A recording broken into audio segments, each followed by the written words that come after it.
हमारे विद्यालय में होली का प्रोग्राम चल रहा है और आज मैं अपने देश के वीर जवान जो हमें सुरक्षित रहते हैं और खुद डट कर खड़ा रहते हैं, आज मैं उनके लिए आज संगीत गाने जा रही हूँ। कौन माँ नहीं चाहती है कि हमारा बेटा हमारे साथ होली में घर पर रहे? कौन बहन नहीं चाहती कि हमारा भाई हमारे साथ होली में घर पर रहे?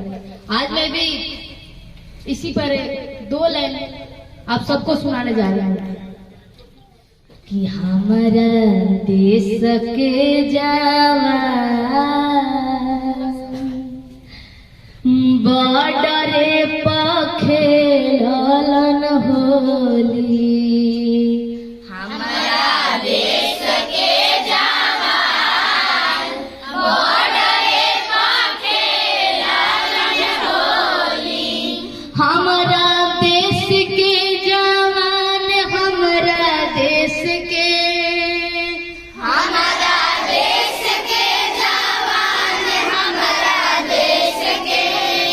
हमारा देश के जवान हमारा देश के जवान बॉर्डरे पर खेलन होली।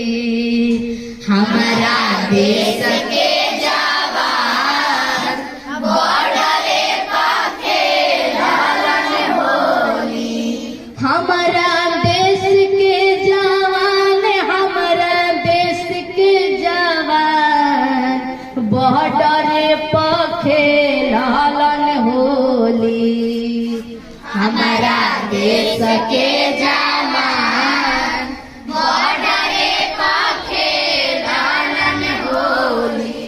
सीमावे पमन सब तीज त्योहार हो, तीज त्योहार हो, तीज त्योहार हो।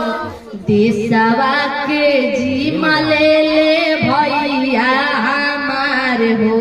देशवा के जीमा ले ले भैया हमार हो। कान्हे ले के बंदूक सीना तान हो, कान्हे लेके बंदूक सीना तान हो।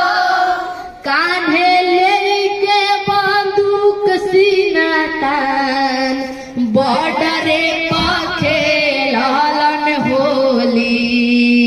हमारा देश के जवान बॉर्डरे पर खेलन होली। हमारा देश के जवान हमारा देश के हमारा देश के जवान हमारा देश के हमारा देश के जवान हमारा देश के जवान सीमावे पर खेलन होली। हमारा देश के जवान बॉर्डरे पर खेलन होली। माई नियन राखस देश के ख्याल हो, देश के ख्याल हो, देश के ख्याल हो। करिहे का सलोनी बाटे देश के सवाल हो। देश के सवाल हो, देश के सवाल हो। माई नियन राखस देश के ख्याल हो, करिहे का सलोनी बाटे देश के सवाल हो।